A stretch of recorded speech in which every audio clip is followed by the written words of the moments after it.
What about having a free market for organ donation? I mean, right now you talk about a constrained list and the impossibility for really sick people to get what they need. Should people be allowed to sell their organs?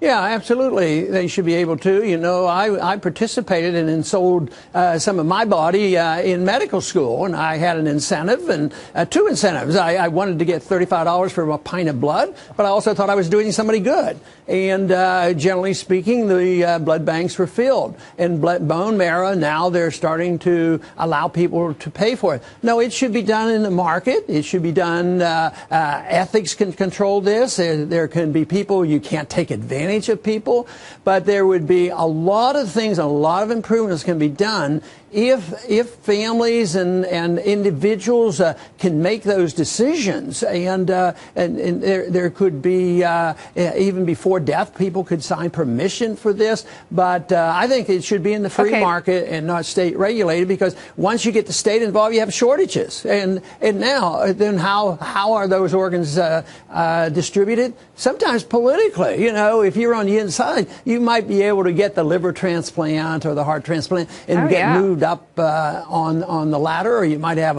a special case and put on political pressure, and all of a sudden they have to capitulate. No, the market could take care of organ transplants, and nothing is perfect, but let me tell you, it would be a lot better than the system that we have today, because we have artificial shortages of organ transplants because of the government regulations. All right, one last question. If you were in college today, would you still go to medical school and become a doctor in this current environment?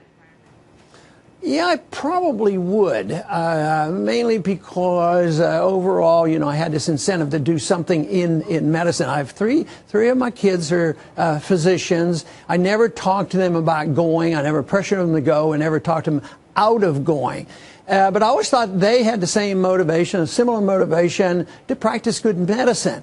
And I also believe that even in spite of all our problems today, if they would just give us the right to opt out. The description that was made just a few minutes ago about how Canada finally ruled that a patient could seek medicine outside of the system. And this is why Obamacare is such a threat, because it's trying to make it so you can't go out of the system. But as long as there's an opt-out, the physician and the patients should have a chance. There's a lot of burdens, but what business can you get in today that you don't have to put up with, federal agencies, whether it's EPA or OSHA, land control, FEMA, all these other things. So it's this concept of liberty that is the problem that at this present moment. It's affecting medicine more than anything else. But it's the cause of liberty that we should champion, not just free market medicine, because that's one major segment of it, but it's liberty that we should cherish.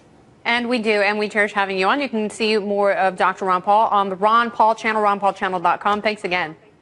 Thank you. All right.